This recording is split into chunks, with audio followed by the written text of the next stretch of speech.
The movie kicks off with Robert Oppenheimer's vision of an atomic explosion. As the vision ends, he finds himself at a security hearing in 1954. The committee is tasked with determining if he's guilty of divulging classified information. During this conversation, Robert asserts that to reach a decision, his entire life should be considered in this case. The scene shifts, and we are taken back in time to the year 1924, where we see young Robert as he embarks on his physics studies at Cambridge. During a lab session, he accidentally spills reagents. His teacher gets mad and instructs him to start over. Robert tells him that he has to attend Niels Bohr's lecture, but his teacher does not allow him to leave. Despite wanting to attend Niels' lecture, he obeys the teacher and completes his task.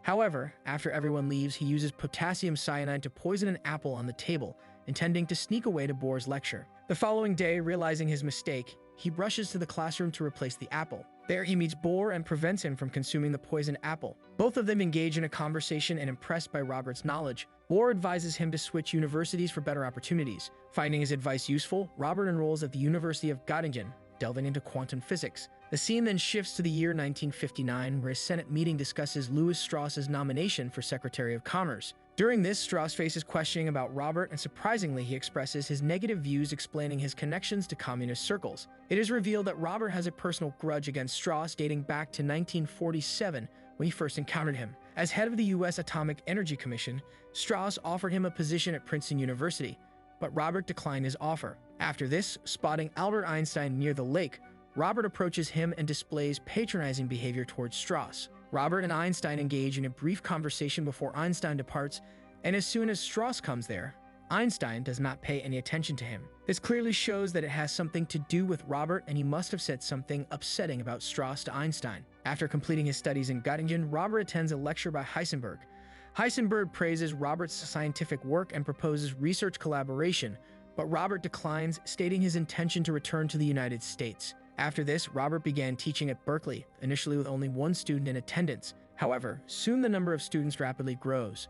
Back at the hearing, Strauss reveals that the FBI initiated an investigation on Robert upon his return to the U.S.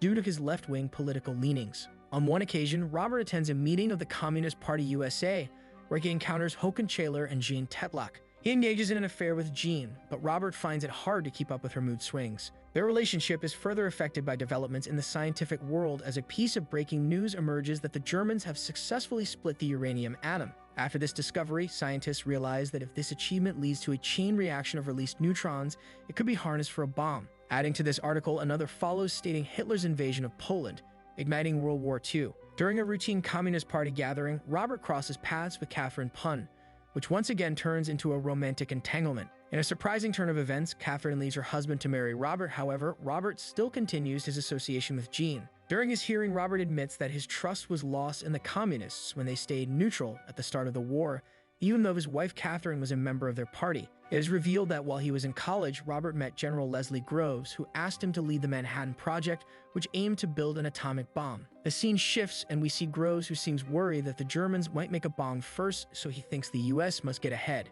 Meanwhile, Robert believes the US has to act fast to beat Hitler, hoping that Hitler's hatred for Jewish scientists will slow down their progress. Robert also strongly argues that scientists who escaped from Hitler's control should help make the atomic bomb in the US. After hearing this suggestion, General Groves isn't sure at first, but Robert convinces him that having these scientists is important for winning the race to make the bomb. Now, to accommodate the project's needs, a dedicated city is under construction in Los Alamos for the scientists and their families. In the meantime, Robert and Groves embark on a nationwide journey to recruit the most brilliant minds for building the atomic bomb. However, it seems like not all scientists are comfortable with using their expertise to create weapons that have the potential for mass destruction. However, Robert emphasizes the fact that building such a weapon is better than the Germans possessing it. Adding to this, during their initial meetings, an issue arises regarding calculations. Robert instructs the scientists to revisit their calculations while he decides to seek counsel from Einstein. Robert gets to know that there are growing concerns about the possibility of uranium's uncontrolled decay triggering. This in turn could lead to a chain reaction, ultimately leading to global catastrophe, wiping out humanity. Robert immediately requests Einstein to verify the calculations, but Einstein asserts that it's Robert's responsibility, not his. Then Einstein suggests that if the calculations prove accurate, Robert should inform the Germans to prevent either side from triggering global destruction. Upon returning to Los Alamos, Robert receives confirmation that the calculations have been thoroughly reviewed and the likelihood of a man-made apocalypse is minimal. However, a few months later, Håkan subtly suggests to Robert the idea of sharing their discoveries with the Soviet Union. Robert adamantly refuses this offer at the time, but he regrets his decision during a hearing years later.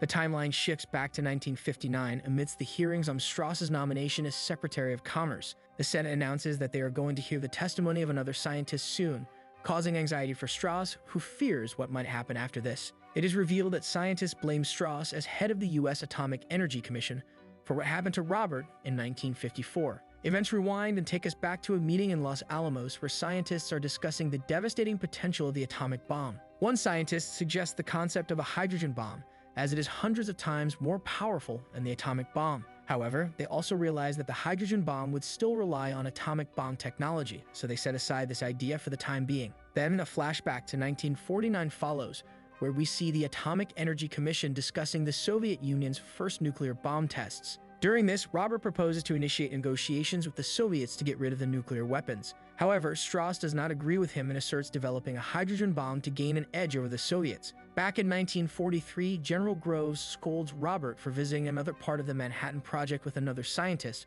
reminding him to stick to his assigned tasks and keep everything secret. However, during the hearing, Groves stands up for Robert, saying he doesn't think Robert ever told the Soviets anything, despite some slip-ups. At the same time, Robert's relationship with Jean is brought up, shown in flashbacks.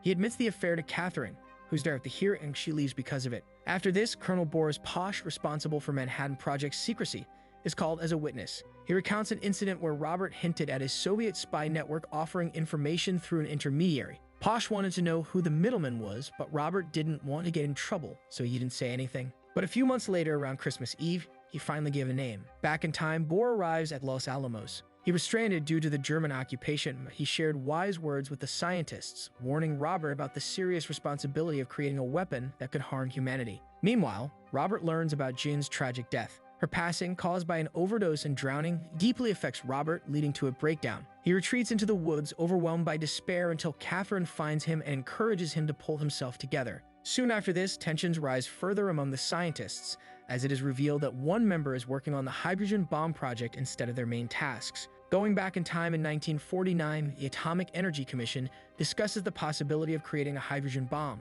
Robert emphasizes his belief in forming an international commission to oversee nuclear weapons, as he warns that building the hydrogen bomb could lead to the Soviets doing the same, which could make things worse. At the same meeting, Robert meets William Borden, who later sends a report to the FBI. In his report, Borden accuses Robert of intentionally slowing down the hydrogen bomb project. He backs up his claims with details from Robert's file, which was given to him by people in the military who wanted to cause trouble. Shifting back to 1945, news spreads about Hitler's downfall and Germany's surrender. After this, scientists discuss the moral dilemmas of using the atomic bomb in real combat. Some question whether it's right to use such a powerful weapon outside of a controlled setting, while Robert speaks up, arguing that using nuclear weapons against Japan is necessary to prevent even more deaths from a naval invasion. Now, preparations for the first test of the atomic bomb, called Trinity, are in full swing. The day before the test, Robert approaches the bomb, realizing the immense damage it could cause. As the test date approaches, Robert and Groves spend a restless night in the bunker, worried about the potentially catastrophic consequences of the explosion. Finally, the day for the testing arrives.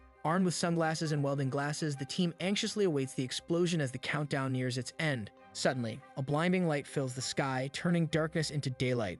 In the aftermath, Robert ponders the profound impact of their creation, speaking the chilling words, "Now I am become death, the destroyer of worlds." The successful Trinity test brings cheers from the crowd, who congratulate Robert. Soon after this, the scientists make 2 more atomic bombs, which are sent to the military.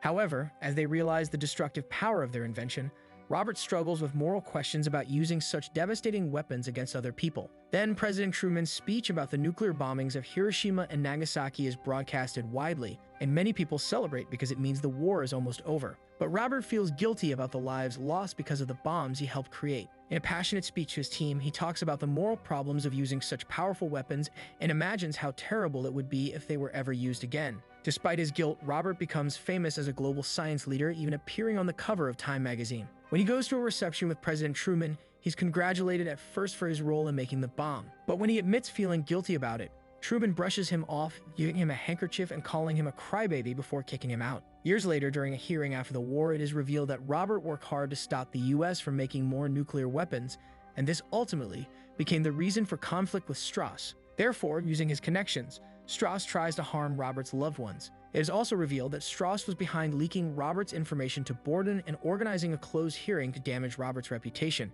During the questioning, Robert explains that he changed his mind about making nuclear weapons when he realized the US would do anything to win. At the end of the hearing, the commission admits that Robert was loyal to the US, but takes away his security clearance and political power. The scene shifts to 1959, where we see David Hill, a former technician, speaking out against Strauss on behalf of most scientists. He criticizes Strauss for what he did to Robert, showing that the effects of Strauss's actions are still felt years later. The scientist's testimony proves that Strauss's actions weren't about keeping the country safe, but were driven by personal grudges against Robert. This includes an incident where Robert criticized Strauss's ideas during a hearing, saying they were as useful as a sandwich. Also, Strauss's refusal to support certain people for important positions, like young Senator John F. Kennedy, shows he let personal feelings affect his decisions. The timeline goes back to 1947, to a significant talk with Einstein by the lake. It is revealed that Einstein said that any praise Robert gets won't really be for him, but for others' benefit. Before leaving, Robert reminds Einstein about the time they talked about the possibility of destroying the world with a chain reaction.